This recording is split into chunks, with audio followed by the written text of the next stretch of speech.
આજે બેંક દિન પ્રતિદિન પ્રગતિ કરી રહી છે ત્યારે મળેલી સભામાં ચેરમેન તેમજ તમામ ડિરેક્ટરોએ સભાસદોનો આભાર માન્યો હતો।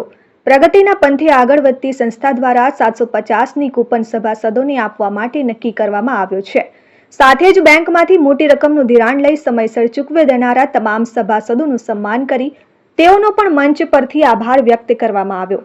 સભામાં એજન્ડાના તમામ કામોને સર્વાનુમતે મંજૂરી સાથે ચેરમેન ગૌતમભાઈ વ્યાસના અધ્યક્ષસ્થાને મળેલી સભા શાંતિપૂર્ણ માહોલમાં પૂર્ણ થઈ। વાર્ષિક સાધારણ સભાની સાથે સાથે બેંક દ્વારા રક્તદાન કેમ્પનું પણ આયોજન કરવામાં આવ્યું હતું।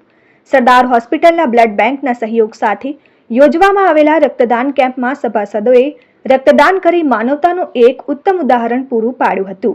મિત્રો, ગૌતમભાઈ વ્યાસ, ચેરમેન નાગરિક સહકારી બેંક બારડોલીના ચેરમેન તરીકે આજે અમારી 50મી વાર્ષિક સામાન્ય સભા પૂર્ણ થઈ છે। એ નિમિત્તે મારે આ સ્કીમના માધ્યમથી મારા ગ્રાહકો, સભાસદો, શુભેચ્છકો અને મિત્રોને સંદેશો પહોંચાડવો છે કે 50 વર્ષની લાંબી મંજિલ નાગરિક સહકારી બેંકે ખૂબ સારી રીતે પાર પાડી છે। 5 શાખાઓ ખોલી છે, 500 કરોડનો બિઝનેસ કર્યો છે અને આગામી 5 વર્ષની અંદર 1000 કરોડના બિઝનેસને સંકલ્પ સાથે અમે આગળ વધી રહ્યા છે।